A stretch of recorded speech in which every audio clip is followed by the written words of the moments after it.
Alhamdulillahillazi anzalal Qur'an hudan linnasi wa bayyinatin minal huda wal furqan. Wassalatu wassalamu ala asyrafil anam wa ala alihi wa ashabihil kiram, amma ba'du. Saudara-saudara hadirin yang saya hormati, yang berbahagia,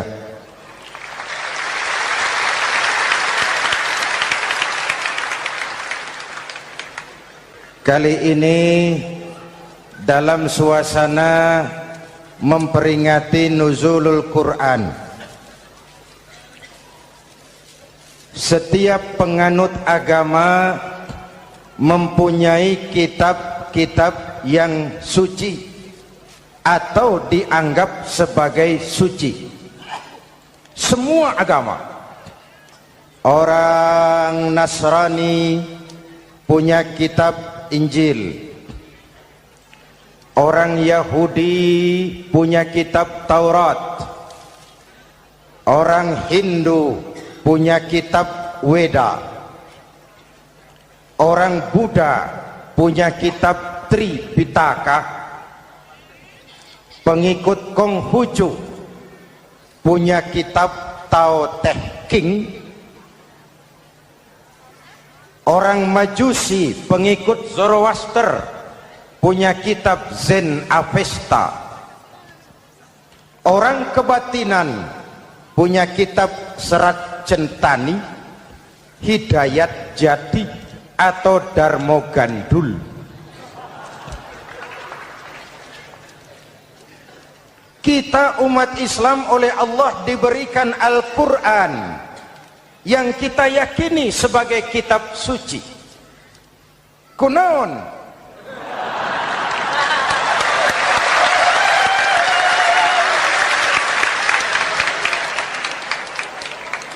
Apa kunaon itu?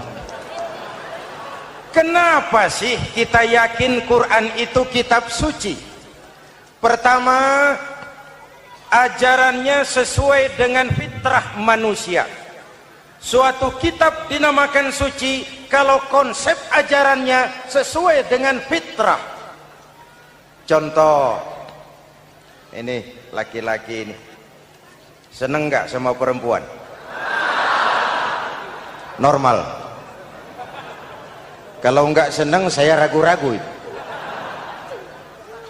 Perempuan seneng nggak sama laki-laki?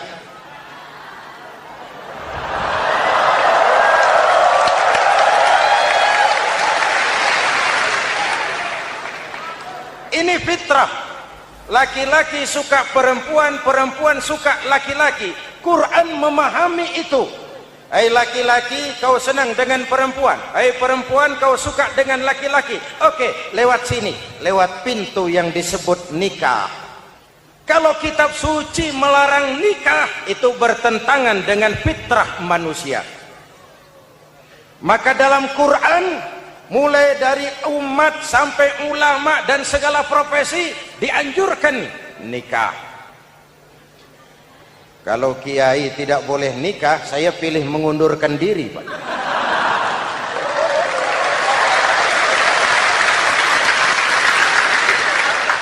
Itu bertentangan dengan fitrah. Lagian mubazir dikasih perabotan nggak dipakai.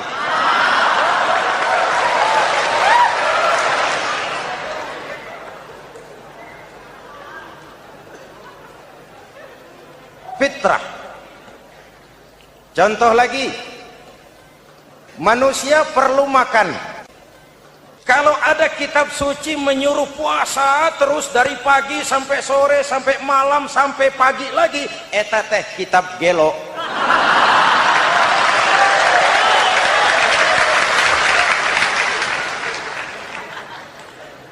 Quran sesuai dengan fitrah. Puasa mulai dari imsak sampai datang waktu maghrib. Puasa ngebleng dari pagi sampai sore sampai malam merusak kesehatan. Malam berpuasa boleh bergaul dengan istri. Kenapa? Fitrah. Kalau siang tidak boleh, malam tidak boleh, sebulan penuh panas kepala.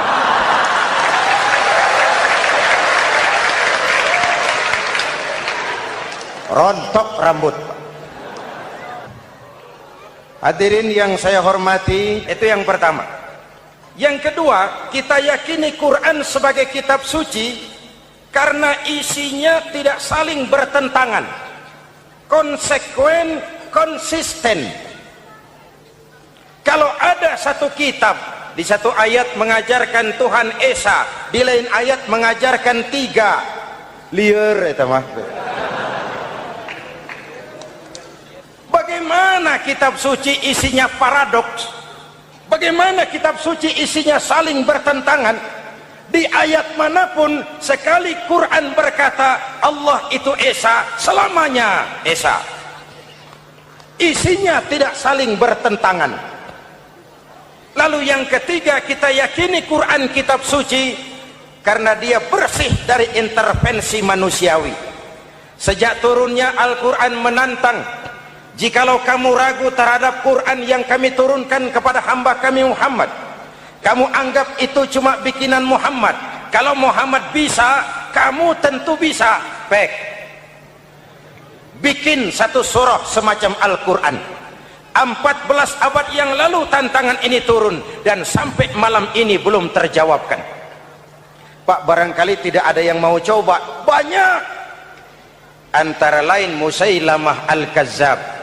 Dia mencoba membuat menandingi Al-Quran. Dia buat satu surah namanya surah Al-Fil. Bunyinya begini, bikinan Musailamah. Al-Fil wa mal-fil wa ma adraka mal-fil lahu khurtumun tawil wa lahu zail. Sudah berbentuk syair. Isinya apa? Al-Fil, gajah. Wa mal-fil, apakah gajah itu? Wa ma adraka mal-fil, tahukah kamu apa itu gajah? Lahu khurtumun tawil, dia punya belalai panjang. Walahu zail, dan dia punya ekor. Nggak usah turun ayat begituan, orang tahu.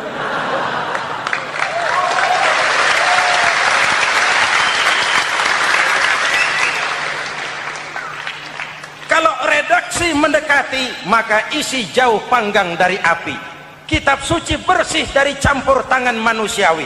Maka Al-Quran, ke bahasa apapun dia diterjemahkan, naskah aslinya tetap ikut. Dia boleh diterjemahkan ke bahasa Sunda, bahasa Jawa, bahasa Padang, bahasa Inggris, bahasa Jerman, bahasa Belanda, naskah aslinya tetap ada. Kenapa? Bahasa ke bahasa perbedaannya sering frontal. Kalau dari gelas menjadi gelas, eta mah caket. Dari lamp menjadi lampu, itu masih serumpun. Tapi cokot Sunda dengan cokot Jawa itu jauh bedanya. Atos Sunda dengan atos Jawa itu jauh. Ulama Sunda sama ulama Jawa nggak pernah akur kalimat atos ini.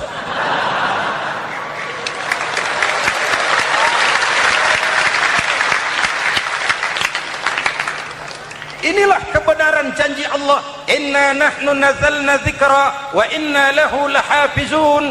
Kami yang turunkan Al-Quran, kami yang akan menjaganya. Ribuan orang hafal Al-Quran. Lalu apa pesan-pesan misi utama Al-Quran? Pertama, menegakkan tauhid. Ini yang lebih dahulu. Membentuk kualitas sumber daya manusia dengan menanamkan nilai-nilai keimanan. Membebaskan dari ketergantungan kepada benda. Ya ayyuhan nasu ubudu rabbakumul ladzi khalaqakum. Hai manusia, Tuhanmu yang perlu kau sembah hanyalah Tuhan yang telah menciptakan kamu. Jangan menyembah Tuhan yang tidak pernah menciptakan kamu. Mengapa kau menyembah harta padahal dirimu lebih berharga dari harta? Kenapa kau menyembah pangkat dan jabatan padahal dirimu lebih berharga dari pangkat dan jabatan?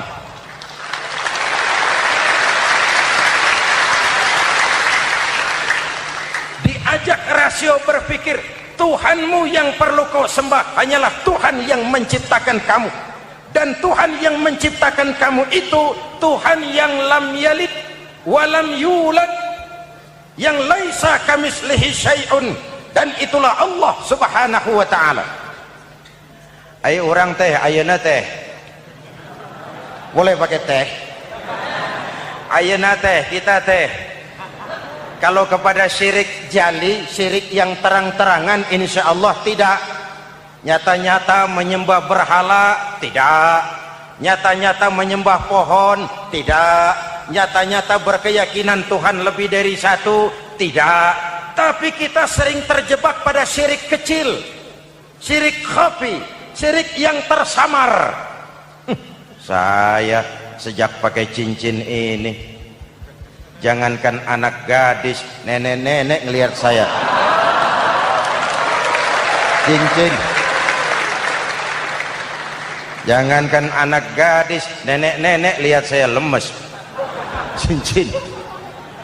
Ini saya sejak ada perkutut rumah ini dagang lancar perkutut. Ini Ramadan bulan penempaan nilai-nilai keimanan.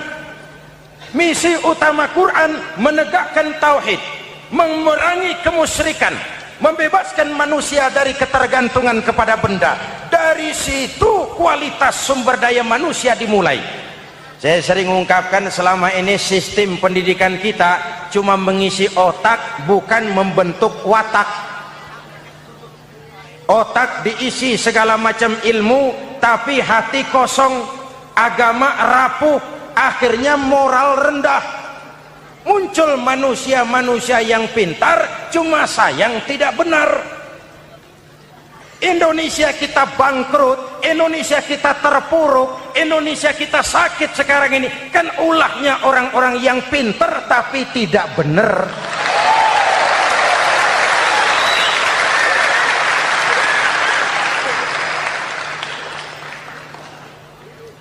Dan kalau saya bicara kayak begini, ini bukan pidato politik, ini nurani. Politik naon kadut.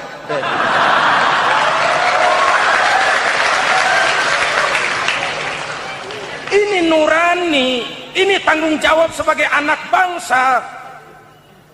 Ibu bapak, saudara-saudara hadirin yang saya hormati, Rasul kalau masuk sepertiga yang akhir, sing-singan baju, hamparkan sajadah, lebih banyak di masjid daripada di rumah. Itu Rasul. Maka sepertiga yang akhir masjid makin ramai. Lihat Masjidil Haram. Lain dengan kita. Sepertiga yang akhir masjid mulai mengalami kemajuan. Safnya makin maju.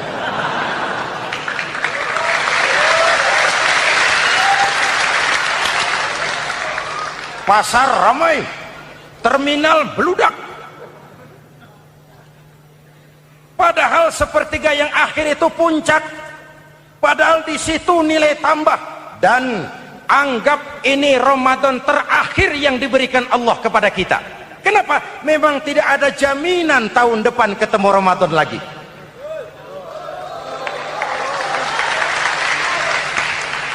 Anggap ini Ramadan terakhir yang diberikan Allah kepada kita. Tidak ada jaminan tahun depan Ramadan akan ketemu lagi. Tidak ada jaminan. Manfaatkan pelukan pemutihan. Semua kita melakukan introspeksi. Tidak tahu kita Ramadan tahun depan nanti masih ketemu apa tidak. Sebagaimana kita tidak tahu kita masih hidup atau tidak. Hadirin yang saya hormati, misi kedua Al-Quran, persaudaraan, kebersamaan atas dasar keadilan dan kebenaran. Manusia bersuku-suku, ya. Manusia berbangsa-bangsa, memang itu diakui oleh Al-Quran. Min dzakari wa untha waja'alnakum syu'uban wa qabaila. Kami ciptakan kamu dari laki-laki dan perempuan. Kami jadikan kamu bersuku-suku dan berbangsa-bangsa. Apa tujuannya? Agar kamu saling mengenal satu dengan yang lain.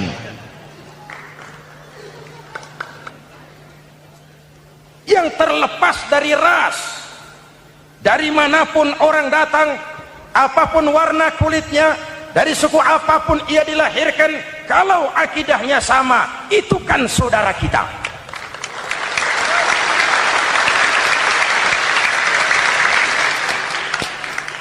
Seperti di masjid, kita tidak peduli dari mana kita datang. Yang datang dari kidul, madep ngulon mang. Yang datang dari sebelah lor, madep ngulon mang. Yang datang dari sebelah wetan, madep kulon mang. Yang datang dari kulon, madep ngulon. Bukan soal dari mana kau datang, tapi satu arah menghadapmu. Kau mau Betawi, mau Sunda, mau Jawa, mau Padang, mau Aceh, mau Batak, mau Ambon, kita satu nusa, satu bangsa, satu bahasa. Marilah kita jadi lem perekat buat lingkungan kita di saat keutuhan kita sebagai bangsa sedang dalam ujian berat. Semangat kebersamaan atas dasar keadilan. Tidak ada mayoritas menekan minoritas. Umat Islam itu kalau besar, dia mampu melindungi yang kecil. Kalau kecil, dia bisa menjaga diri. Tiap solat Jumat khatib berpesan pada akhir khutbah kedua, innallaha ya'muru bil adli wal ihsan. Innallaha ya'muru bil adli wal ihsan. Allah memerintahkan kamu menegakkan keadilan dengan argumen, bukan dengan sentimen. Mengajak, bukan mengejek. Merangkul, tidak untuk tujuan memukul. Kalau sebagai bangsa kita utuh, kompak dan bersatu, saya yakin kita akan bisa mengatasi kesulitan-kesulitan sekarang ini.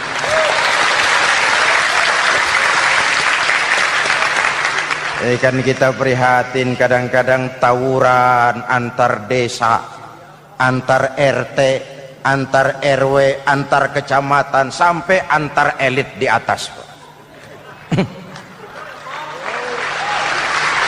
Makanya saya ulang lagi pesan ini, kalau elit di atas tawuran, jadilah penonton yang baik. Saudara-saudara kaum muslimin yang saya cintai, kita prihatin, kita seakan tercabut dari akar budaya kita sebagai bangsa. Kenapa kita yang berfalsafahkan Pancasila, kenapa kita yang berketuhanan yang Maha Esa tiba-tiba jadi beringas dan brutal? Ada maling ayam ketangkap, disiram bensin, dibakar hidup-hidup. Kok kita bisa begitu? Street justice, pengadilan jalanan mulai tegak. Iyalah kita tidak puas dengan kerja aparat kita, tapi jangan main hakim sendiri. Ini negara, bukan hutan.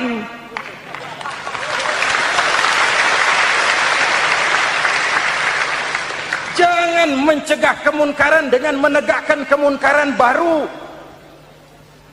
Oleh hal-hal yang sepele yang mestinya kita bisa mencari jalan keluar dengan baik. Ayo luruskan saf, rapatkan barisan, satukan langkah, tautkan hati. Kita satu umat yang satu, diikat oleh Al-Quran. Hanya dengan kebersamaan kita akan mampu menata hari esok yang lebih baik atas dasar keadilan dan kebenaran. Dulu Muhammad Toha teriak takbir ngadepi Belanda. Bung Tomo teriak takbir ngadepi Belanda. Ayeuna takbir ngadepi batur sadulur salembur. Nanaonan.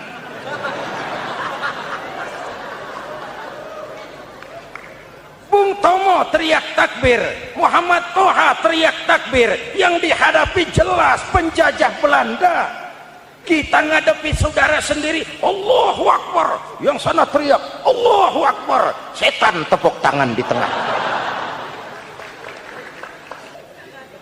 Yuk kita rukun, yuk kita kompak, yuk kita bersatu, yuk kita pulang, yuk.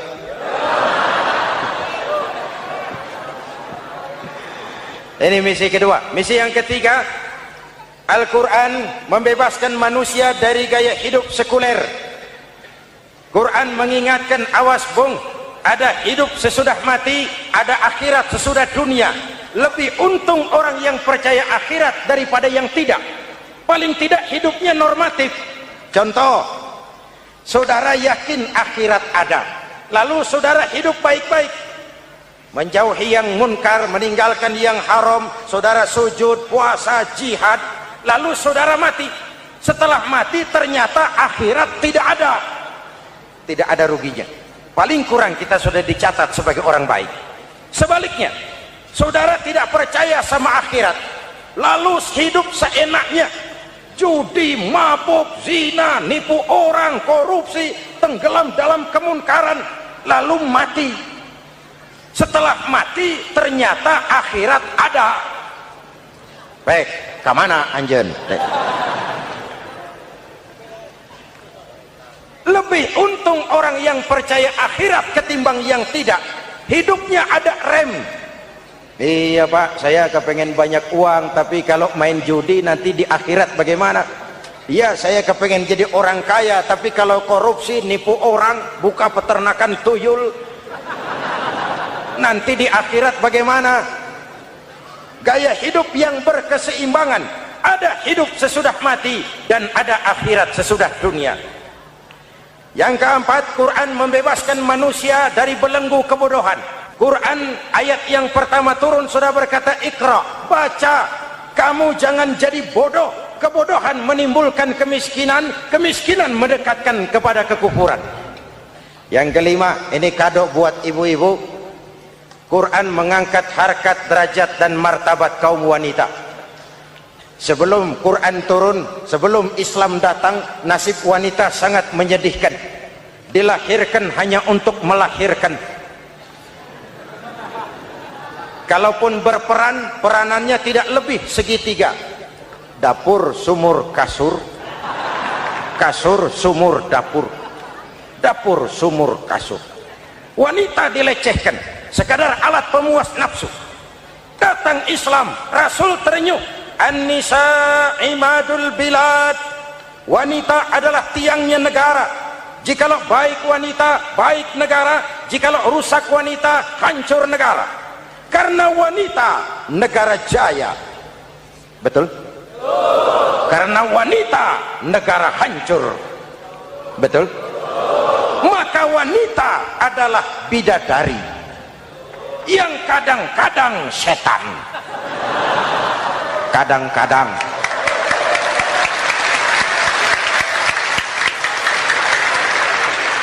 Ini yang hadir di sini bidadari semua. Ibu bapak, saudara-saudara hadirin yang saya hormati. Lalu bagaimana sikap kita terhadap Al-Quran? Quran sendiri menjelaskan, "Tsumma awrasnal kitaba alladzina istafaina min ibadina." Kemudian kami wariskan kitab Al-Quran yang kami pilih buat hamba-hamba kami yang terpilih. Luar biasa. Umatnya umat pilihan, Rasulnya Rasul pilihan, kitabnya pun kitab pilihan. Kami wariskan Al-Quran kepada hamba-hamba kami yang kami pilih. Bagaimana sikap mereka setelah menerima Al-Quran? Terbagi tiga. Pertama, faminhum zalimun linafsihi.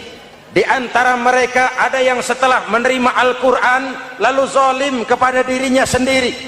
Diterimanya Al-Quran dengan lidahnya, tapi ditolak dengan perbuatannya. Mulutnya menjunjung Al-Quran, perbuatannya menginjak Al-Quran. Quran bilang ke barat, dia pergi ke timur. Quran bilang ke selatan, dia berangkat ke utara. Quran bilang haram, dia terjang.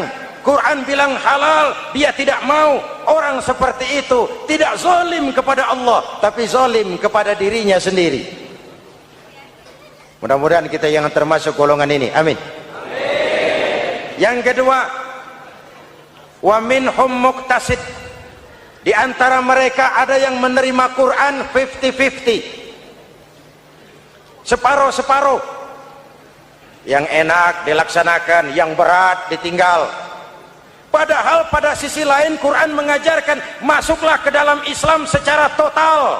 Kafah, jangan separuh-separuh. Ini watak munafik. Kalau dilihat Islam menguntungkan, rame-rame teriak Islam. Ketika diminta berjihad, diminta berkorban, diminta zakat, rame-rame mengundurkan diri. Saya bangkrut Pak, saya miskin Pak, saya pailit Pak. Mental itu dalam awal-awal Baqarah dijelaskan. kullama adha'a lahum mashaw fi wa idza adlama alaihim qamu. Kalau terang mereka berangkat, kalau gelap mereka mandek. Itu ciri orang munafik beragama. Kalau Islam menguntungkan, rame-rame teriak Islam. Ketika diminta berjihad, berkorban, berjuang, rame-rame mengundurkan diri. Muqtasid. Golongan yang ketiga, ini yang ideal. Wa minhum sabiqum bil khairati biiznillah. Di antara mereka ada yang setelah menerima Al-Quran lalu berlomba-lomba mengamalkannya, berlomba-lomba melaksanakannya. Jangan sampai yang baca Quran dengan suara merdu dapat piala, yang mengamalkan Quran dengan konsekuen dapat penjara.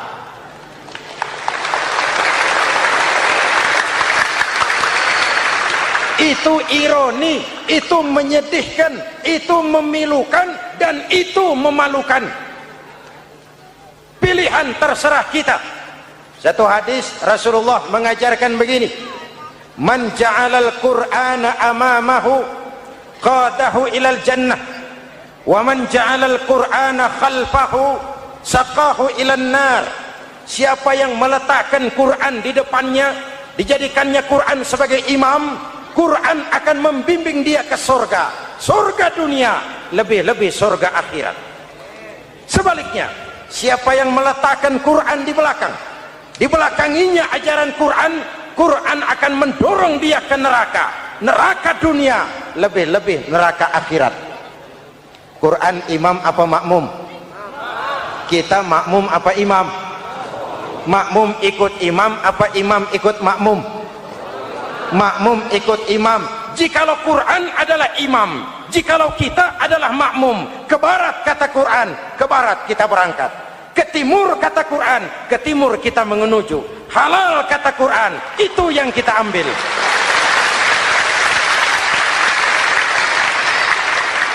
Mari kita jadikan Ramadan sebagai bulan di mana sedikit demi sedikit kita berupaya kembali menjadi generasi yang Qurani. Rasulullah pernah ditanya, kalau Tuhan wafat ya Rasul, kemana kami minta nasihat? Aku tinggalkan kamu dua nasihat, satu yang diam saja, satu yang bisa bicara. Yang bisa bicara apa ya Rasul? Al-Quran. Minta nasihat Quran. Yang diam saja apa ya Rasul? Maut. Dalam hidup ada dua nasihat, nasihat yang bisa bicara Al-Quran, nasihat yang diam saja maut. Mau dagang, minta nasihat Quran. Mau bertetangga, minta nasihat Quran. Itu nasihat. Nasihat yang kedua, diam saja, tahu-tahu datang maut. Makanya anggap ini Ramadan terakhir yang diberikan Allah kepada kita, karena tahun depan tidak ada jaminan kita bertemu Ramadan. Manfaatkan 10 yang akhir untuk meningkatkan nilai ibadah kita kepada Allah Subhanahu wa ta'ala. Hadirin, kita sudah mendekati akhir, saya akan baca doa. Mari kita Fatihah. Semoga kita semua dalam perlindungan Allah. Ala hadhihi niyah wa ila hadratin Nabi. Al-Fatihah. Voice of Kiai, suara petunjuk meniti jalan ilahi.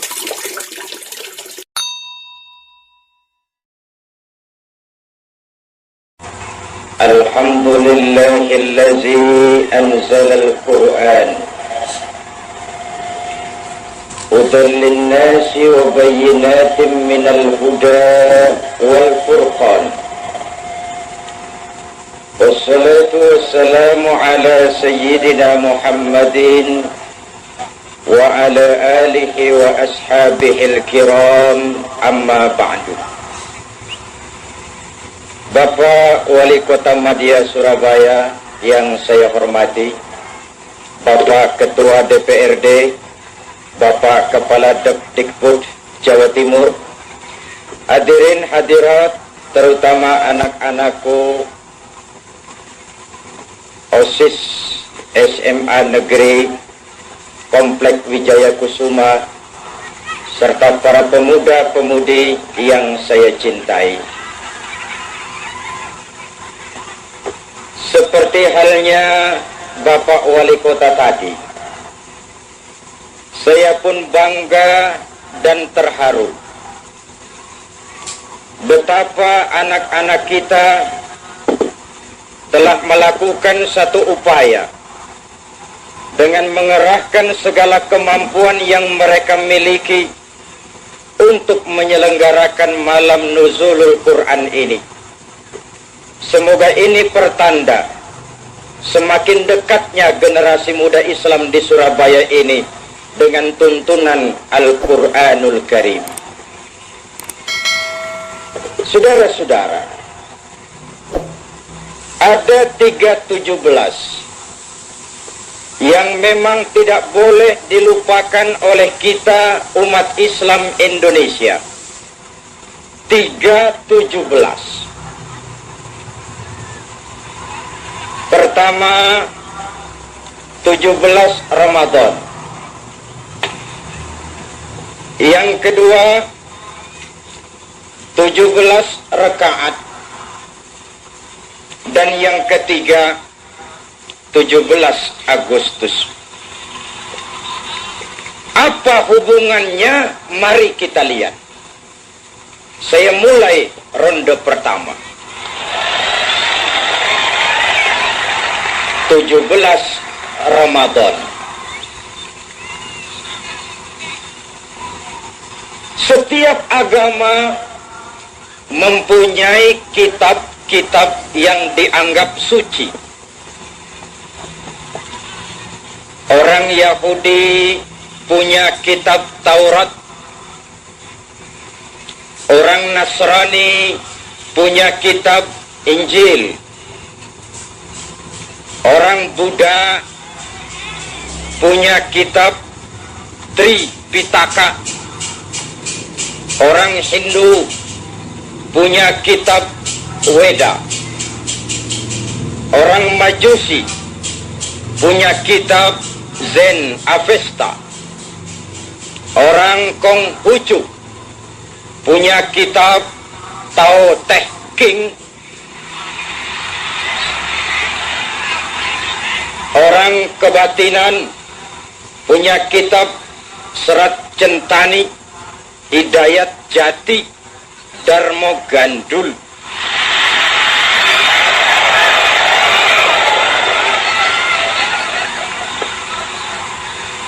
Dan kita umat Islam oleh Allah Subhanahu wa ta'ala diberikan Al-Quran.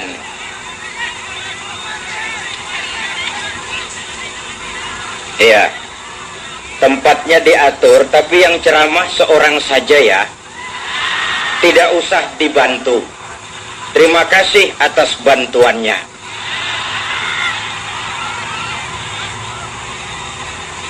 Kalau demikian banyak kitab yang masing-masing mengklaim diri sebagai kitab suci, perlu satu batasan. Apa sebenarnya kitab suci itu? Mari kita lihat. Pertama, suatu kitab dinamakan suci kalau ia bersih dari intervensi dan investasi manusiawi.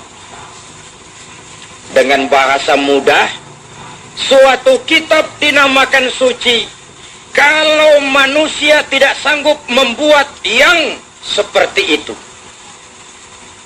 Kalau manusia masih sanggup membuatnya, nilai kitab itu paling tinggi kitab filsafat. Dan kitab filsafat bukan kitab suci. Mari kita periksa. Kitab mana yang sampai malam ini tidak seorang pun sanggup membuatnya? Sejarah menyatakan cuma Al-Quran saja.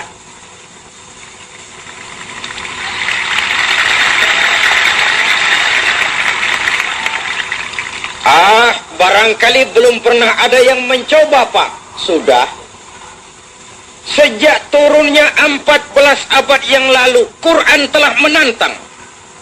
Wa in kuntum fi raibin mimma nazzalna ala abdina fa'tu bi suratin min mislih wad'u syuhada'akum Kalau kamu ragu terhadap Al-Quran yang kami turunkan kepada hamba kami Muhammad, kau anggap Quran cuma buatan Muhammad saja, cobalah kau buat satu surah semacam Quran. Ajak seluruh teman-temanmu kalau kamu memang merasa benar. Sejak tantangan ini turun sampai malam ini, tidak seorang pun sanggup membuatnya. Karena Quran baik isi maupun redaksi langsung dari Allah Subhanahu wa ta'ala. Yang kedua, suatu kitab dinamakan suci kalau ajarannya sesuai dengan fitrah manusia. Manusia laki-laki perlu wanita. Perlu apa tidak? Normal. Kalau ada kitab suci melarang orang untuk kawin, kesuciannya perlu dipertanyakan. Kenapa? Bertentangan dengan fitrah manusia. Voice of Kiai. Manusia perlu makan. Kalau ada kitab suci menyuruh manusia puasa terus sore, pagi, malam sampai pagi lagi, itu kitab edan.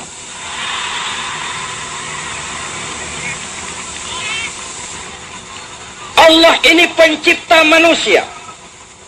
Allah yang menurunkan Quran. Tentu Quran ini sesuai untuk manusia. Pabrik mobil di Itali bikin mobil namanya Fiat. Lalu dia keluarkan buku petunjuk. Mobil ini namanya Fiat.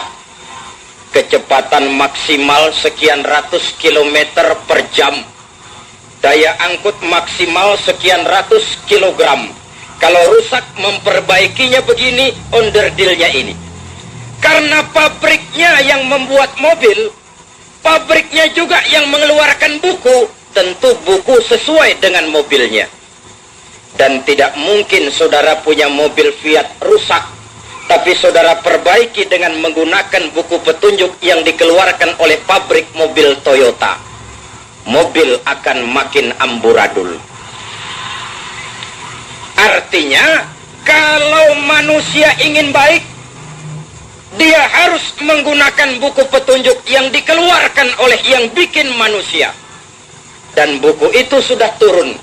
114 surah, 30 juz, 6.666 ayat. Seluruh konsep Quran sesuai dengan fitrah manusia. Apabila perintahnya ditunjang oleh kemampuan yang menurun, maka stres perintah itu lalu menurun. Sholat wajib berdiri, itu kalau sanggup. Tidak sanggup berdiri, silahkan duduk. Itu kalau sanggup. Tidak sanggup sholat duduk, sholatlah sambil berbaring. Itu pun kalau sanggup. Tidak sanggup sholat dengan berbaring, sholat pakai isyarat. Itu pun kalau sanggup. Tidak sanggup dengan isyarat, sholat dalam hati. Itu pun kalau mampu. Tidak mampu sholat dalam hati, disolatkan. Sesuai dengan kemampuan. Kadang-kadang sebagian anak muda mengeluh, Pak, Quran itu sulit, ini tidak boleh, itu tidak boleh, ini tidak boleh, bagaimana kita hidup? Anak-anakku para remaja, Quran tidak sulit. Ketahuilah bahwa dalam Quran semuanya boleh. Ini boleh, itu boleh, ini boleh, semua saja dalam Quran boleh. Yang tidak boleh cuma satu. Yang lain semua boleh. Cuma satu yang tidak boleh dalam Quran, yaitu yang dilarang. Itu saja. Kalau tidak dilarang mesti boleh. Ma anzalna 'alaikal Qur'ana litashqa illa tadhkiratan liman yakhsha. Kami tidak menurunkan Al-Quran untuk bikin sulit kamu. Kami tidak menurunkan Al-Quran untuk menyusahkan kamu. Ia sekadar satu peringatan bagi orang yang takut kepada Allah Subhanahu wa ta'ala. Suatu kitab dinamakan suci kalau isinya sesuai dengan fitrah manusia. Yang ketiga, suatu kitab dinamakan suci kalau isinya tidak saling bertentangan. Kalau ada kitab suci, di satu ayat mengajarkan Tuhan Esa, di lain ayat mengajarkan Tuhan Tiga, itu kitab kacau. Bagaimana mungkin suatu kitab suci, tapi isinya saling bertentangan?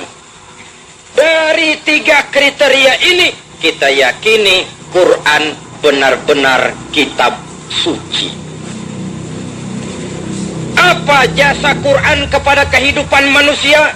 Pertama, Quran membebaskan manusia dari ketergantungan kepada benda. Membebaskan manusia dari belenggu kemusyrikan dan kekufuran. Memperkenalkan manusia kepada Allah Tuhan yang sebenarnya. Menanamkan tauhid, meneguhkan keyakinan akan kebenaran.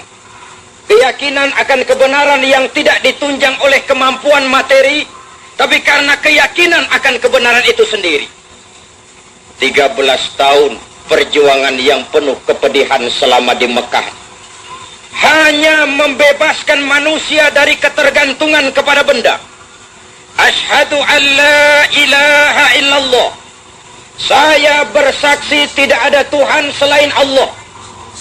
Maka saya tidak akan menyembah kecuali hanya kepada Allah.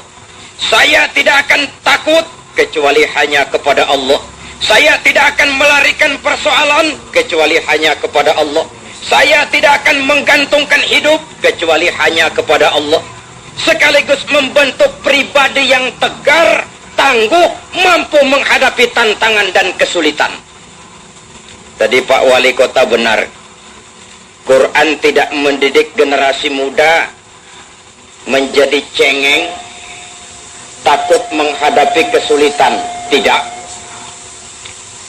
Islam bukan agamanya orang pemalas. Quran bukan kitab suci yang mengajarkan agar setelah sholat kita endelohom, enggelenggem, ayem-ayem, menunggu keajaiban dari langit sambil menghitung bintang, seraya mengumpulkan jikalau, seolah-olah segala persoalan bisa diselesaikan dengan simsalabim abracadabra. Tidak.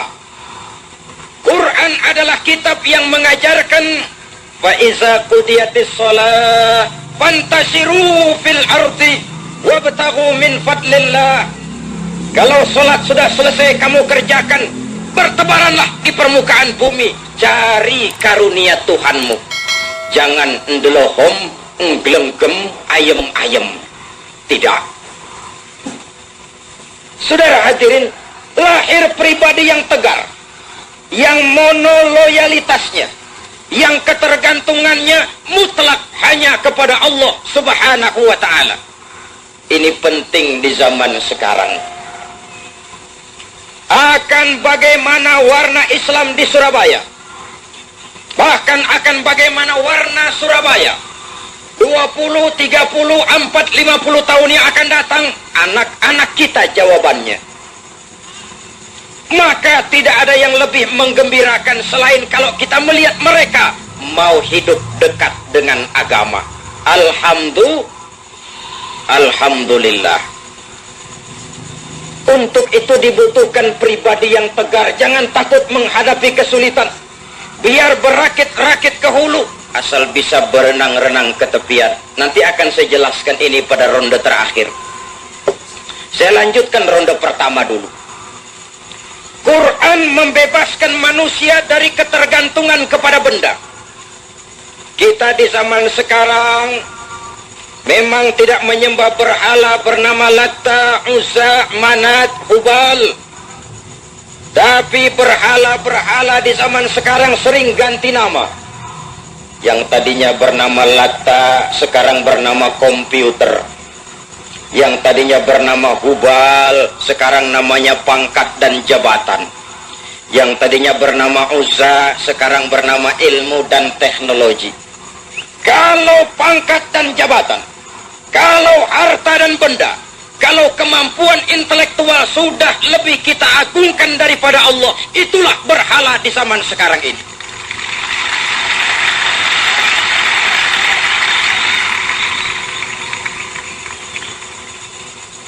Mari menjaga sebersih-bersih tauhid, memelihara semantap-mantap iman, sebab dari sini lahir kepribadian yang tegar, yang hanya mempunyai satu ketergantungan kepada Allah Subhanahu wa ta'ala.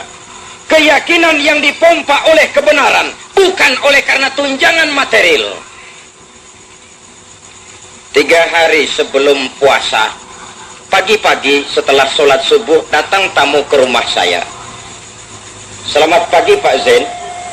Selamat pagi. Bisa bicara 4 mata? Bisa. Bisa, kebetulan mata saya utuh. Mari silakan masuk ke dalam. Di dalam dia perkenalkan diri. Perkenalkan Pak Zain, saya pendeta. Ya, kalau pendeta kenapa? Saya juga doktor. Lalu, dosen sekolah tinggi teologi yang mencetak calon-calon pastor. Apa hubungannya dengan saya? Terus terang Pak Zainuddin, saya dan teman-teman paling benci dengar pidato Pak Zainuddin. Saya bilang bagus. Pidato Pak Zainuddin di Jawa Barat, Jawa Tengah, Jawa Timur, di Sumatera Utara, di Sulawesi Selatan, bikin telinga kami merah. Lalu bagaimana? Sekarang tiap pagi saya dengar pidato Pak Zainuddin. Di mana? Di radio. Lalu dari telinga saya merah sampai biru sampai putih sampai saya tenang sekali. Maksudnya, saya pikir kok iya ya, kok logis bahwa keyakinan tidak bisa ditegakkan dengan supermi.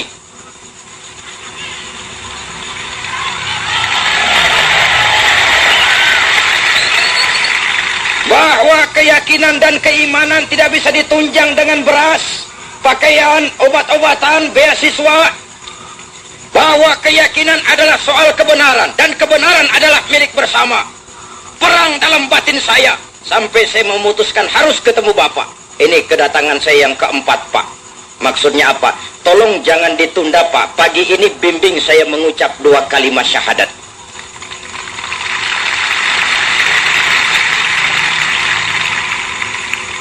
Saya bilang alhamdulillah. Bahwa keyakinan ini soal kebenaran. Kebenaran adalah milik bersama. Seluruh manusia berasal dari Allah Tuhan yang sama. Rasul yang 25 sumbernya sama, Allah yang sama. Ajaran mereka tentang Allah pasti sama. Semua Rasul mengajarkan la ilaha illallah. Hanya sambungannya yang berbeda. Di zaman Nuh tentu la ilaha illallah, Nuh Rasulullah. Di zaman Ibrahim la ilaha illallah, Ibrahim Rasulullah. Di zaman Musa la ilaha illallah, Musa Rasulullah. Di zaman Isa la ilaha illallah, Isa Rasulullah. Di zaman Muhammad sampai hari akhir la ilaha illallah, Muhammadur Rasulullah. Esensinya sama, la ilaha illallah. Jadi kalau ada Rasul tidak mengajarkan la ilaha illallah, jelas itu Rasul assembling, pabriknya lain. Nah, adik-adik remaja, kau calon pemimpin. Akan bagaimana warna Indonesia? Akan bagaimana warna Islam di Indonesia? Kau jawabannya. Sebagai calon pemimpin, kau harus memantapkan imanmu lebih dulu. Di sini segalanya bertumpuk. Di sini segalanya berakar dan mendasar. Dari iman terbentuk stabilitas temperatur batin. Pengalaman mengajarkan banyak orang di tengah jalan mengalami pergeseran nilai. Kita dukung, kita sanjung, kita puji, kita puja, akhirnya mengecewakan kita. Istilah gampang saya, banyak orang teriak-teriak berantas korupsi, banyak korupsi cuma karena belum dapat kesempatan. Tapi pada satu saat kalau dia naik dapat kesempatan, korupsinya lebih sadis dari yang diteriakinya. Kita tidak akan bisa berharap banyak. Kalau iman sudah tertanam, lihatlah bakatmu. Saya kepingin jadi abri. Oke, selesai SMA, berangkat kau ke Magelang. Masuk akabri, tapi iman mantapkan dulu. Nanti kau keluar dari akabri, jadi jenderal. Jenderal beriman. Karena jenderal beriman, lalu berjuang bersama ulama. Bukan nangkepi ulama. Berjuang bersama ulama.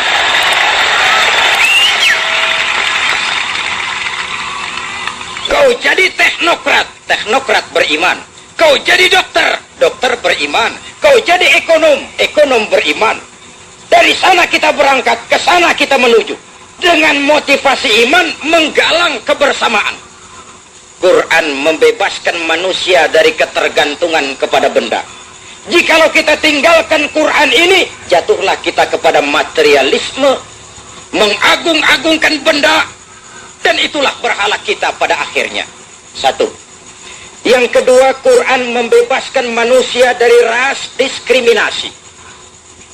Malam ini saya di tengah-tengah saudara, saya tidak merasa sebagai tamu, sama sekali tidak. Saya merasa saya seorang keluarga yang datang ke tengah keluarganya sendiri.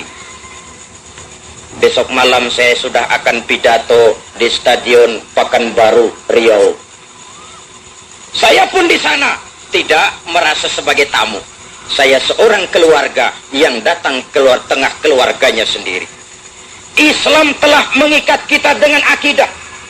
Dari manapun orang datang, apapun warna kulitnya, bahasa apapun yang dipakainya, kalau akidahnya sama, itu saudara kita. Baju boleh berbeda, jaket dan kaos boleh tidak sama, bendera boleh beraneka warna, tapi jikalau bernama Muslim, cari persamaannya, jangan memperbesar perbedaannya.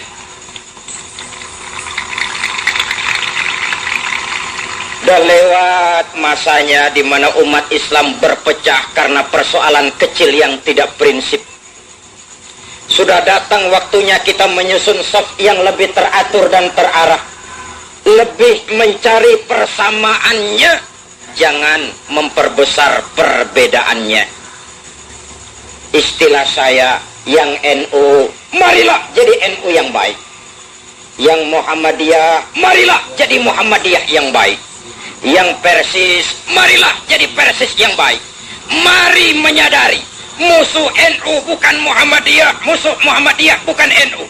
Musuh kita bersama, maksiat, munkarat, kebatilan, kezaliman, kemiskinan, kebodohan, keterbelakangan. Yang musuh jadikan musuh, yang teman mari kita rangkul. Jangan yang teman dijadikan musuh, lawan malah dirangkul. Mematikan roh jihad kita. Islam telah mengikat kita dengan akidah. An-nasu kulluhum li Adam wa Adam min turab. La fadla li Arabiyyin ala ujamiyyin illa bitaqwa. Seluruh manusia berasal dari Nabi Adam. Nabi Adam diciptakan dari tanah. Tidak ada kelebihan orang Arab dengan yang bukan Arab kecuali takwanya. Apa kalau saya pakai serban saya lebih takwa dari saudara? Tidak. Apa kalau saya pakai peci saya lebih takwa dari saudara? Tidak. Serban dan peci cuma sekadar kulit.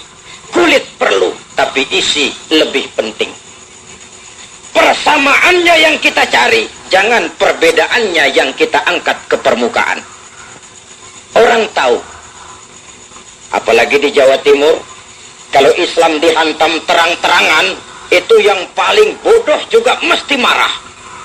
Kenapa? Sebodoh-bodohnya kita punya modal positif, fanatisme agama. Saya memang tidak sholat mas, tapi agama saya kau hina, tak celurit sampean. fanatisme itu ada.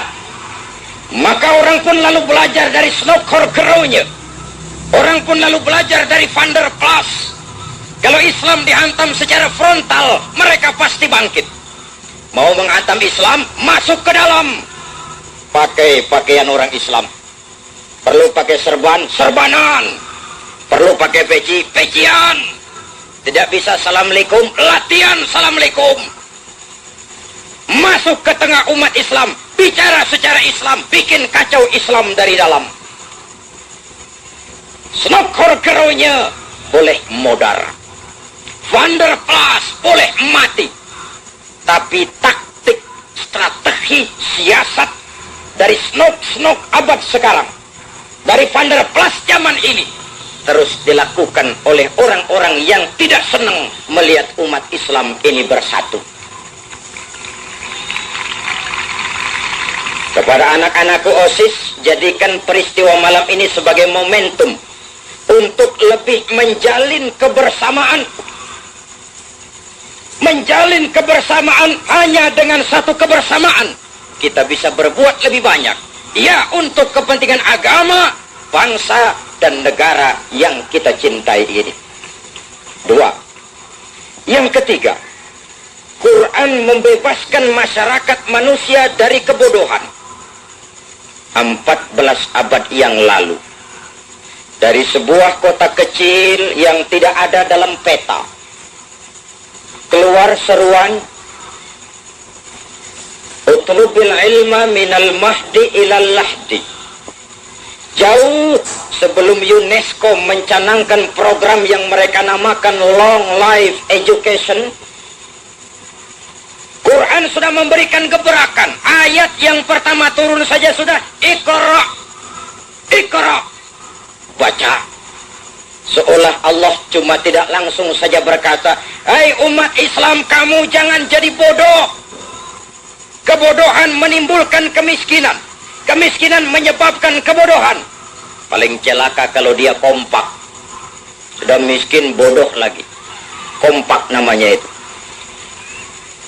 Baca. Apa yang harus kita baca? Ayat Allah. Ada berapa ayat Allah? Ada 2. Ada ayat yang tercipta oleh Allah, namanya alam. Itu harus dibaca. Angkasa luar, ayat Allah. Baca. Pakai apa? Pakai ilmu astronomi. Bumi kita, ayat Allah. Baca. Pakai ilmu geologi. Laut kita, ayat Allah. Baca. Pakai ilmu oceanografi. Struktur tubuh kita, ayat Allah. Baca. Pakai ilmu anatomi. Kalau kita tidak pandai membaca, orang lain yang akan membaca. Hutan kita, ayat Allah. Siapa yang rajin baca? Orang Korea. Maka hutan kita dibabat Korea. Bumi kita, ayat Allah.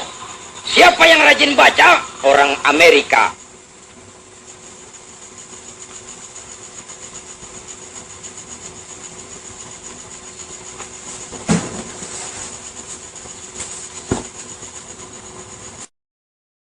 Ayat Allah.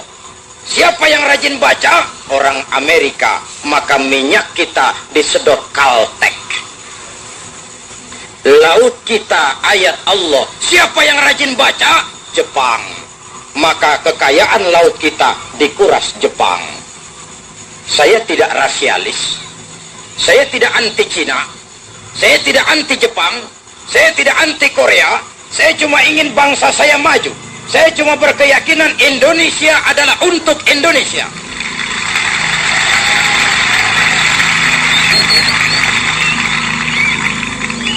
Jangan jadi tamu di rumah sendiri. Jangan jadi penonton di lapangan sendiri. Ini negara kita. Kemerdekaan diperjuangkan oleh orang-orang tua kita. Kita jaga dan kita pertahankan bersama.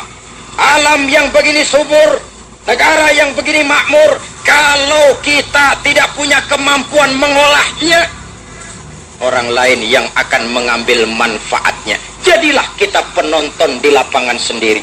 Ironi, menyedihkan sekaligus memalukan dan memilukan.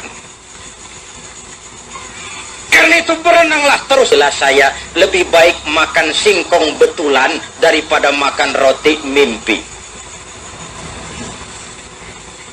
Apa yang saya maksud? Jikalau memang perlu, lebih baik sekolah sambil dagang koran, anak-anakku. Lebih baik sekolah sambil parkir mobil. Lebih baik sekolah sambil semir sepatu daripada biar berakit-rakit kita ke hulu, asal bisa berenang-renang ke tepian. Plato bijaksana pada saat dia berkata, "Hai generasi muda, berpikirlah kamu di waktu pagi, bekerjalah di waktu siang, makanlah di waktu sore, tidurlah di waktu malam." Berpikir di waktu pagi, belajar selagi remaja. Bekerjalah di waktu siang, kalau sudah dewasa, amalkan ilmumu untuk kepentingan agama, bangsa, dan negara. Makanlah di waktu sore, hari tua tinggal menikmati hasilnya. Tidurlah di waktu malam, matilah dengan tenang. Kalau pagi kau tidak berpikir, nanti siang kau tidak akan bisa bekerja. Kalau siang kau tidak mau bekerja, nanti sore makan apa? Kalau sore tidak makan, alamat malam tidak bisa tidur. Kalau waktu remaja mau santai selalu, hari dewasa kau akan bingung. Hari dewasa bingung, hari tua terlunta-lunta. Kalau hari tua terlunta-lunta, matinya menteleng.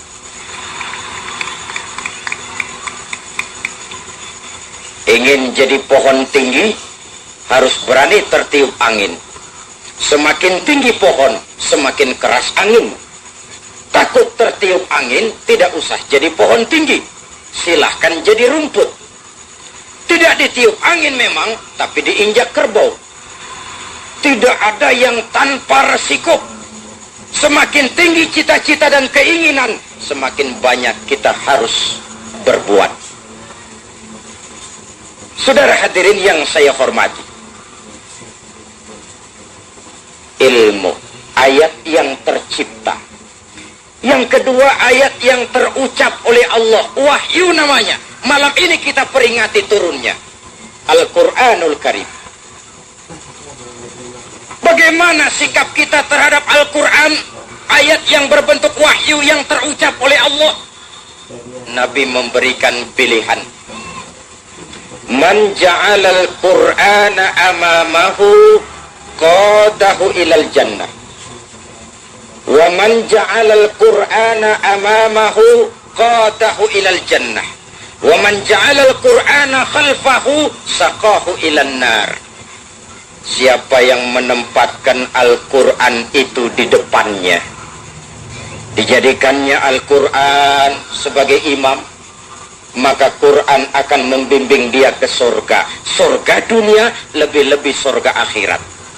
Sebaliknya, siapa yang menjadikan Quran sebagai makmum, dibelakanginya Al-Quran, maka Quran akan mendorong dia ke neraka. Neraka dunia, lebih-lebih neraka akhirat.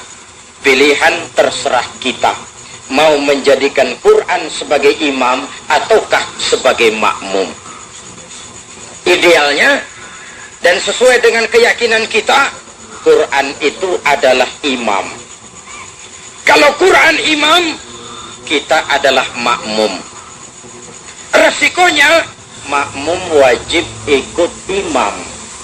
Imam ruku, kita ruku. Imam sujud, kita sujud. Ke barat kata Quran, ke barat kita pergi. Ke timur kata Quran, ke timur kita menuju. Halal kata Quran, tinggalkan itu. Haram menurut Quran, tinggalkan itu.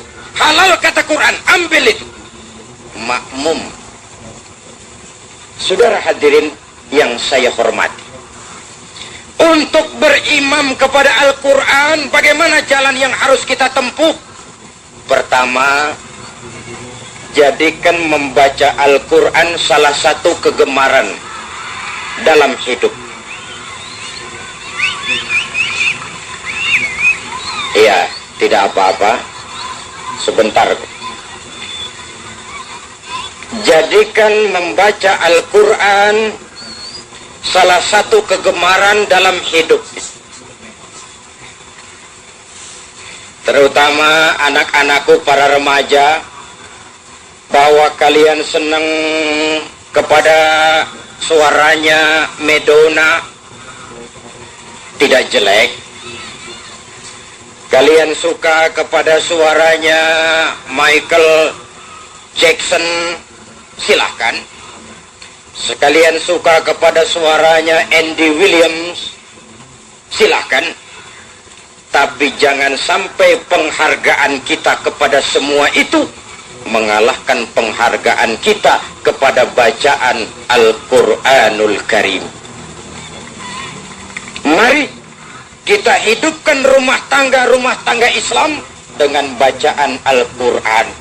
Bukankah Nabi berpesan, nawiru buyutakum bitilawatil Quran, sinari rumah tanggamu dengan bacaan Al-Quran. Listrik hanya sanggup menerangi gelap, tapi tidak akan sanggup menerangi hati manusia.